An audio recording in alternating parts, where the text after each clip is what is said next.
Hello, ನಾನು Rekha Bhat. Welcome to my channel Bhat Educare. ಬೇಸಿಗೆ ರಜಾ ಆರಂಭ ಆಗಿದೆ. ಪೇರೆಂಟ್ಸ್ಗೆ ಒಂದು ರೀತಿಯ ಟೆನ್ಷನ್ ಸ್ಟಾರ್ಟ್ ಆಗಿರುತ್ತೆ. ಇನ್ನು ಇಡೀ ದಿನ ಮಕ್ಕಳು ಮನೆಯಲ್ಲಿರ್ತಾರೆ. ಟಿ ವಿ ಆದ ತಕ್ಷಣ ಮೊಬೈಲ್ ಆದ ತಕ್ಷಣ ಟಿ ವಿಯನ್ನು ನೋಡ್ತಾರೆ. ಹೇಗಪ್ಪ ಇವರನ್ನು ಸಂಭಾಳಿಸೋದು ಅಂತ ತಲೆಯೇ ಕೆಡಿಸ್ಕೊಳ್ಬೇಡಿ.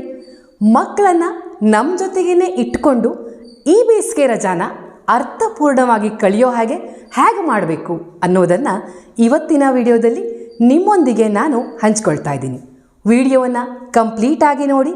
ಹೊಸದಾಗಿ ನಮ್ಮ ಚಾನಲನ್ನು ನೋಡ್ತಾ ಇದ್ದರೆ ಸಬ್ಸ್ಕ್ರೈಬ್ ಮಾಡ್ಕೊಳ್ಳಿ. ಬನ್ನಿ ಇವತ್ತಿನ ವಿಡಿಯೋನ ಸ್ಟಾರ್ಟ್ ಮಾಡೋಣ. ಕೆಲವು ಪೇರೆಂಟ್ಸ್ ತಮ್ಮ ಮಕ್ಕಳು ಯಾವಾಗಲೂ ಶಿಸ್ತಾಗಿ ಇರಬೇಕು ಅಂತ ಬಯಸ್ತಾರೆ. ಅದಕ್ಕೋಸ್ಕರ ರಜಾದಲ್ಲೂ ಅವರನ್ನು ತುಂಬ ಬೇಗನೆ ಏಳಿಸಿ ಕೂರಿಸ್ಬಿಡ್ತಾರೆ. ಸ್ಕೂಲ್ ಸ್ಟಾರ್ಟ್ ಆದಮೇಲೆ ಬೆಳಗ್ಗೆ ಬೇಗ ಎದ್ದು ಒಂದು ರೂಟೀನನ್ನು ಫಾಲೋ ಮಾಡೋದು ಇದ್ದೇ ಇರುತ್ತೆ. ಅದಕ್ಕೋಸ್ಕರ ರಜಾದಲ್ಲಾದರೂ ಅವರು ಆರಾಮಾಗಿ ಮಲ್ಕೊಳ್ಳೋಗ್ಬಿಡಿ. ಮತ್ತು ಬೇಗ ಎದ್ದರೂ ಕೂಡ ಅವ್ರಿಗೆ ಟೈಮ್ ಪಾಸ್ ಆಗೋದಿಲ್ಲ. ಆಮೇಲೆ ಎದ್ದು ಫ್ರೆಶ್ ಆಗಿ ತಿಂಡಿ ತಿಂದ ನಂತರದಲ್ಲಿ ನ್ಯೂಸ್ ಪೇಪರನ್ನು ಓದೋಕ್ಕೆ ಕೊಡಿ. ಅದರಲ್ಲೂ ಕನ್ನಡ ನ್ಯೂಸ್ ಪೇಪರನ್ನು ಓದೋಕ್ಕೆ ಕೊಡಿ.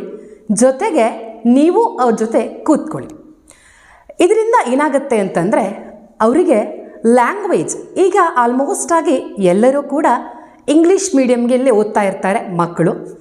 ಅವರಿಗೆ ಕನ್ನಡವನ್ನು ಬರೆಯೋದು ಓದೋದು ಸ್ವಲ್ಪ ಕಷ್ಟ ಆಗ್ತಾ ಇರುತ್ತೆ. ಈ ರೀತಿ ಕನ್ನಡ ನ್ಯೂಸ್ ಪೇಪರನ್ನು ಓದೋದ್ರಿಂದ ಅವರ ಲ್ಯಾಂಗ್ವೇಜ್ ಇಂಪ್ರೂವ್ ಆಗುತ್ತೆ. ಜೊತೆಗೆ ಜಗತ್ತಿನ ಆಗುಹೋಗುಗಳು ಕೂಡ ಅವ್ರಿಗೆ ಗೊತ್ತಾಗುತ್ತೆ. ನೀವು ಕೂಡ ಪೇಪರ್ನಲ್ಲಿ ಬಂದಿರುವಂತಹ ಕೆಲವು ಕಾನ್ಸೆಪ್ಟ್ಗಳನ್ನು ಮಕ್ಕಳಿಗೆ ಅರ್ಥ ಆಗುವಂತಹ ರೀತಿಯಲ್ಲಿ ಎಕ್ಸ್ಪ್ಲೇನ್ ಮಾಡಿ. ಇದರಿಂದ ನಿಮ್ಮ ನಾಲೆಡ್ಜ್ ಕೂಡ ದಿನ ದಿನ ಹೆಚ್ಚಾಗ್ತಾ ಹೋಗುತ್ತೆ. ಮನೆ ಅಂದಮೇಲೆ ಕ್ಲೀನಿಂಗ್ ಕೆಲಸಗಳಂತೂ ತುಂಬಾ ಇರುತ್ತೆ. ಮುಗೀತು ಅಂತ ಇಲ್ಲವೇ ಇಲ್ಲ. ಅಂಥ ಕ್ಲೀನಿಂಗ್ಗಳಲ್ಲಿ ಮಕ್ಕಳನ್ನು ಇನ್ವಾಲ್ವ್ ಮಾಡ್ಕೊಳ್ಳಿ. ಯಾವ ರೀತಿ ಕ್ಲೀನಿಂಗು? ಟಿ ವಿ ಯೂನಿಟನ್ನು ಕ್ಲೀನ್ ಮಾಡೋದಿರ್ಬೋದು, ಅಥವಾ ಮನೆಯಲ್ಲಿ ಕೆಲವೊಂದಷ್ಟು ಅಲಂಕಾರಿಕ ವಸ್ತುಗಳಿರುತ್ತೆ ಅದನ್ನು ಕ್ಲೀನ್ ಮಾಡೋದು. ಆಮೇಲೆ ಮಕ್ಕಳಿಗೆ ಅವ್ರದ್ದೇ ಆದ ರೂಮನ್ನು ಸರಿಯಾಗಿ ಅಲ್ಲಿರುವಂತಹ ವಸ್ತುಗಳನ್ನು ಜೋಡಿಸೋಕೆ ಕೊಡೋದು. ಈ ರೀತಿಯಾಗಿ ಆ ಮನೆಗಳಿಗೆ ತಕ್ಕಂತೆ ನಿಮಗೆ ಗೊತ್ತಿರುತ್ತೆ ಯಾವ ರೀತಿ ಕ್ಲೀನಿಂಗ್ಗಳು ನಮ್ಮ ಮನೆಯಲ್ಲಿ ನಾವು ಡೈಲಿ ಮಾಡ್ತೀವಿ ಅಂತ.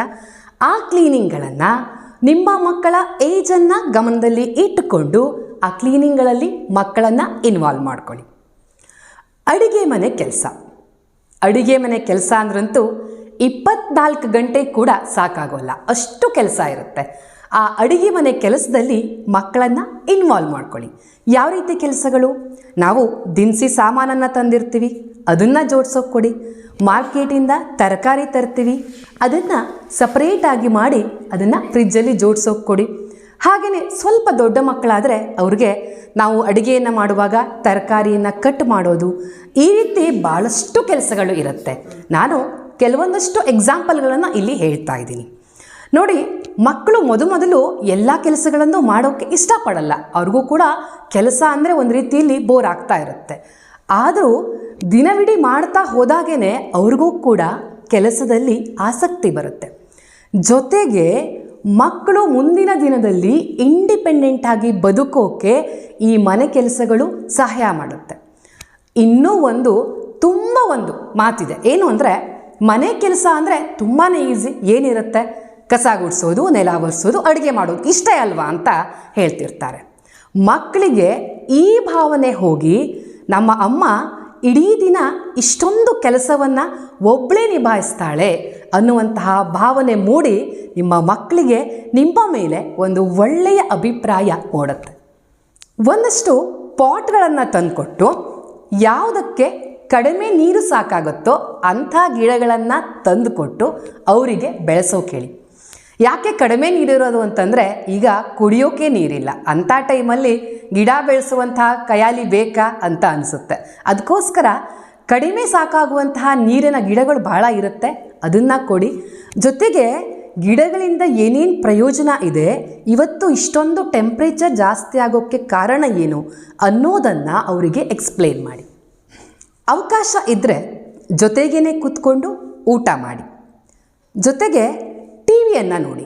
ಯಾವುದೇ ಇರ್ಬೋದು, ಒಂದು ಒಳ್ಳೆ ಮೂವಿ ಇರಬಹುದು ಅಥವಾ ಕಾರ್ಟೂನೇ ಆಗಿರ್ಬೋದು, ಜೊತೆಯಲ್ಲಿ ಕೂತ್ಕೊಳ್ಳಿ. ಇದರಿಂದ ಮಕ್ಕಳಿಗೆ ನಮ್ಮಮ್ಮ ಯಾವಾಗಲೂ ನಮ್ಮ ಜೊತೆ ಇರ್ತಾರೆ, ನಮ್ಮಪ್ಪ ನಮ್ಮ ಜೊತೆ ಖುಷಿಯಿಂದ ಕಳೀತಾರೆ ಅನ್ನುವಂತಹ ಫೀಲ್ ಅವ್ರಿಗೆ ಬರುತ್ತೆ. ಜೊತೆಗೆ ಎಲ್ಲ ಮಕ್ಕಳಿಗೂ ಕೂಡ ಏನಾದರೂ ಒಂದು ಹಾಬಿ ಇರುತ್ತೆ. ಡ್ರಾಯಿಂಗ್ ಮಾಡೋದಿರ್ಬೋದು ಅಥವಾ ಮ್ಯೂಸಿಕ್ ಹಾಡು ಹೇಳೋದಿರ್ಬೋದು, ಹಾಡನ್ನು ಕೇಳೋದಿರ್ಬೋದು, ಡ್ಯಾನ್ಸ್ ಮಾಡೋದಿರ್ಬೋದು. ಅದರಲ್ಲಿ ನೀವು ಕೂಡ ಇನ್ವಾಲ್ವ್ ಆಗಿ. ಇಲ್ಲ ನನಗೇನು ಬರಲ್ಲ, ನನಗಿದ್ರಲ್ಲಿ ಯಾವುದೂ ಇಂಟ್ರೆಸ್ಟ್ ಇಲ್ಲ ಅಂತ ಇದ್ದರೂ ಕೂಡ ದಯವಿಟ್ಟು ಸುಮ್ಮನೆ ಕೂತ್ಕೊಳ್ಳಿ. ಇದರಿಂದ ಮಕ್ಕಳ ಜೊತೆಗೆ ಮಕ್ಕಳು ಏನು ಮಾಡ್ತಾ ಇದ್ದಾರೆ ಅನ್ನೋದು ಕೂಡ ನಿಮಗೆ ಗೊತ್ತಾಗುತ್ತೆ. ಜೊತೆಗೆ ಮಕ್ಕಳಿಗೂ ಕೂಡ ಒಂದು ಖುಷಿ ಇರುತ್ತೆ. ಸ್ವಲ್ಪ ಹೊತ್ತು ಮಕ್ಕಳ ಜೊತೆಗೆ ಇಂಡೋರ್ ಗೇಮ್ಸ್, ಒಳಗಡೆ ಕೂತ್ಕೊಂಡು ಆಡುವಂತಹ ಆಟಗಳನ್ನು ಆಡಿ. ಲೂಡೋ ಇರ್ಬೋದು, ಸ್ನೇಕ್ ಆ್ಯಂಡ್ ಲ್ಯಾಡರ್ ಅಥವಾ ಚೆಸ್, ಯಾವುದನ್ನಾದರೂ ಒಂದನ್ನು ಆಡಿ. ತುಂಬ ಚಿಕ್ಕ ಮಕ್ಕಳಾದರೆ ಅವರನ್ನೇ ಗೆಲ್ಲಿಸಿ. ಇಲ್ಲ ಸ್ವಲ್ಪ ದೊಡ್ಡ ಮಕ್ಕಳಾದರೆ ಅವ್ರಿಗೆ ಸೋಲು ಗೆಲುವು ಎರಡೂ ಪಾಠನೂ ಕಲಿಸ್ಕೊಡಿ. ಇದನ್ನು ಯಾಕೆ ಹೇಳ್ತಾ ಇದ್ದೀನಿ ಅಂತಂದರೆ, ಸ್ವಲ್ಪ ದೊಡ್ಡ ಮಕ್ಕಳಾದರೆ ಅವರಿಗೆ ಸೋಲುವಂತಹ ಪರಿಚಯ ಕೂಡ ಇರಲಿ. ಯಾಕೆ ಅಂದರೆ ನಾನು ಅನ್ನುವಂತಹ ಅಹಮ್ಮನ್ನು ನಾವೇನೋ ಎಲ್ಲೋ ಒಂದು ಕಡೆ ಬೆಳೆಸಿದಾಗ ಆಗಬಾರ್ದಲ್ವ. ಒಳ್ಳೊಳ್ಳೆ ಪುಸ್ತಕಗಳನ್ನು ತಂದುಕೊಡಿ. ರಾಮಾಯಣ, ಮಹಾಭಾರತ, ಪಂಚತಂತ್ರದ ಕಥೆಗಳು, ಹೀಗೆ ತುಂಬ ಬುಕ್ಸ್ಗಳು ಸಿಗುತ್ತೆ. ನೀವು ಬುಕ್ಕನ್ನು ತಂದುಕೊಟ್ಟ ತಕ್ಷಣ ಓದುವಂತಹ ಕಾಲ ಮುಗಿದು ಹೋಗಿದೆ. ಈಗಿನ ಮಕ್ಕಳು ಯಾರೂ ಕೂಡ ಬುಕ್ಕನ್ನು ತಂದು ಕೂಡಲೇ ಓದಲ್ಲ. ಅದಕ್ಕೋಸ್ಕರ ನೀವೇನು ಮಾಡಿ, ನೀವೇನೇ ಒಂದೆರಡು ದಿನ ಅದರಲ್ಲಿರುವಂತಹ ಕಥೆಗಳನ್ನು ಅವರಿಗೆ ಓದಿ ಹೇಳಿ.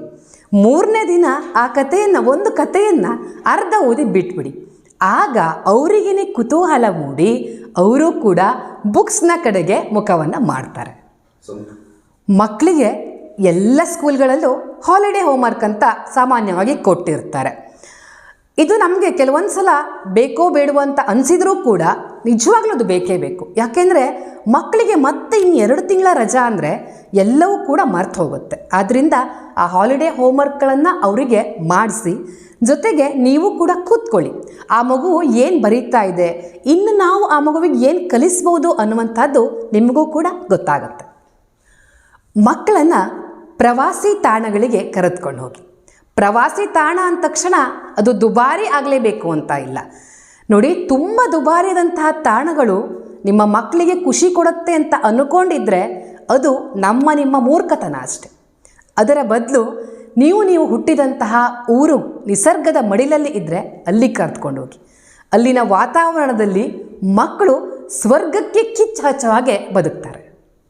ಬಿಸಿಲಿನ ಝಳ ಕಡಿಮೆ ಆಗ್ತಿದ್ದ ಹಾಗೇ ಮಕ್ಕಳನ್ನು ಅಕ್ಕಪಕ್ಕದ ಮನೆಯಲ್ಲಿ ಅವರದ್ದೇ ಏಜಿನ ಮಕ್ಕಳೇ ಇದ್ದರೆ ಆಟ ಆಡೋಕ್ಕೆ ಕಳಿಸಿ. ಇಲ್ಲ ಯಾರೂ ಇಲ್ಲ ಅಂತಂದರೆ ತೊಂದರೆ ಇಲ್ಲ, ನೀವೇನೇ ಆಟ ಆಡಿ. ಇಲ್ಲ ಆಟ ಆಡೋಕ್ಕೂ ಆಗಲ್ಲ ಅಂತಂದರೆ ಎಲ್ಲ ಮಕ್ಕಳಿಗೂ ಕೂಡ ಸೈಕ್ಲಿಂಗ್ ಅಂತಂದರೆ ಸೈಕಲನ್ನು ಹೊಡೆಯುವಂಥ ಹುಚ್ಚು ಇದ್ದೇ ಇರುತ್ತೆ.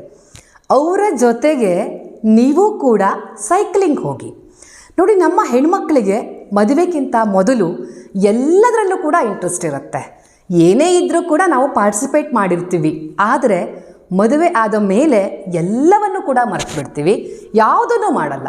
ಯಾಕೆ ಅಂತಂದರೆ ಇನ್ನೊಬ್ಬರು ನಮ್ಮನ್ನು ನೋಡಿ ಏನು ಅಂದ್ಕೊತಾರೋ ಅನ್ನುವಂತಹ ಭಯ ಇರುತ್ತೆ, ಇನ್ನೊಂದು ನಾಚಿಕೆ ಇರುತ್ತೆ. ನಿಮ್ಮ ಖುಷಿಗಾಗಿ, ಮಕ್ಕಳ ಖುಷಿಗಾಗಿ ನಿಮ್ಮ ಇಷ್ಟದ ಕೆಲಸಗಳನ್ನು ದಯವಿಟ್ಟು ಬಿಡಬೇಡಿ, ಮುಂದುವರಿಸಿ. ಈಗಂತೂ ಫ್ಯಾಮಿಲಿಗಳಲ್ಲಿ ಮದುವೆ ಸಮಾರಂಭಗಳು ಇದ್ದೇ ಇರುತ್ತೆ. ಅಂತಹ ಸಂದರ್ಭಗಳು ಇದ್ದಾಗ ಮಕ್ಕಳನ್ನ ಜೊತೆಗೆ ಕರ್ಕೊಂಡು ಹೋಗಿ. ಇದರಿಂದ ಸಂಬಂಧಿಕರ ಪರಿಚಯ ಆಗುತ್ತೆ. ಜೊತೆಗೆ 4 ಜನರ ಜೊತೆಗೆ ಮಾತನಾಡುವಂತಹ ಸ್ಕಿಲ್ ಕೂಡ ನಿಮ್ಮ ಮಕ್ಕಳಿಗೆ ಬರುತ್ತೆ. ಅದೇ ಥರ ಜಾತ್ರೆ ಉತ್ಸವಗಳಿರುತ್ತೆ. ನಿಮ್ಮ ಊರಿನ ಉತ್ಸವಗಳಿದ್ದರೆ ಅದಕ್ಕೆ ಕರ್ಕೊಂಡು ಹೋಗಿ. ಆ ಉತ್ಸವಗಳ ಆಚರಣೆಯ ಹಿನ್ನೆಲೆ ಏನು ಅನ್ನೋದನ್ನು ಅವರಿಗೆ ತಿಳಿಸ್ಕೊಡಿ. ಹಬ್ಬ ಹರಿದಿನದಲ್ಲಿ ಎಲ್ಲರೂ ಸೇರಿಕೊಂಡು, ಅಂದರೆ ಫ್ಯಾಮಿಲಿ ಮೆಂಬರ್ಸ್ ಎಲ್ಲ ಸೇರಿಕೊಂಡು ಒಂದು ಸಿಹಿಯನ್ನು ತಯಾರಿಸಿ. ಈಗಂತೂ ಸಿಹಿಯನ್ನು ತಯಾರಿಸೋಕ್ಕೆ ಬರೋದಿಲ್ಲ ಅನ್ನೋರಿಗೂ ಕೂಡ ಯೂಟ್ಯೂಬ್ ಅನ್ನುವಂಥ ಒಂದು ವರದಾನ ಇದ್ದೇ ಇದೆ.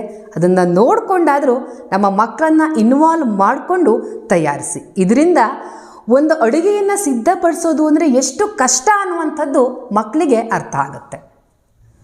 ಕಸದಿಂದ ರಸ ಅಂತಂದರೆ ಮನೆಯಲ್ಲಿ ಬೇಡದೇ ಇರುವಂತಹ news paper, for example news ಪೇಪರನ್ನು ತಗೊಳ್ಳಿ. ನ್ಯೂಸ್ ಪೇಪರಲ್ಲಿ ನಾವು ಎಷ್ಟೋ ರೀತಿಯ ಪ್ರಾಣಿ ಪಕ್ಷಿಗಳು, ಬೋಟು ಈ ಥರದನ್ನೆಲ್ಲ ಮಾಡ್ಬೋದು. ಗೊತ್ತಿಲ್ಲ ಅಂತಂದರೆ ಮತ್ತೆ ಯೂಟ್ಯೂಬ್ ಇದೆ, ಕಲ್ತ್ಕೊಂಡು ನೋಡಿಕೊಂಡು ನಿಮ್ಮ ಮಕ್ಕಳಿಗೋಸ್ಕರ ಮಾಡಿ. ಇದರಿಂದ ಎಷ್ಟೋ ಟೈಮ್ ಪಾಸ್ ಮಕ್ಕಳಿಗೆ ಆಗುತ್ತೆ. ಸಂಜೆ ಹೊತ್ತಲ್ಲಿ ಮಕ್ಕಳಿಗೆ ಶ್ಲೋಕವನ್ನು, ದೇವರ ನಾಮವನ್ನು ಹೇಳ್ಕೊಡಿ. ನಾವು ತಂದೆ ತಾಯಿಯಾಗಿ ಎಲ್ಲವನ್ನ ಕಲಿಸೋದಕ್ಕಿಂತ ಮೊದಲು ಮಕ್ಕಳಿಗೆ ಸಂಸ್ಕಾರವನ್ನು ಕೊಡಬೇಕು ಅನ್ನೋದು ನನ್ನ ನಂಬಿಕೆ. ನಿಮ್ಮ ಅನಿಸಿಕೆ ಅಭಿಪ್ರಾಯಗಳನ್ನು ಕಾಮೆಂಟ್ ಬಾಕ್ಸಲ್ಲಿ ತಿಳಿಸಿ. ಇವತ್ತಿನ ವಿಡಿಯೋ ಇಷ್ಟ ಆದರೆ ಪ್ಲೀಸ್ ಒಂದು ಲೈಕ್ ಮಾಡಿ, ಶೇರ್ ಮಾಡಿ, ಸಬ್ಸ್ಕ್ರೈಬ್ ಮಾಡಿ. But Educare.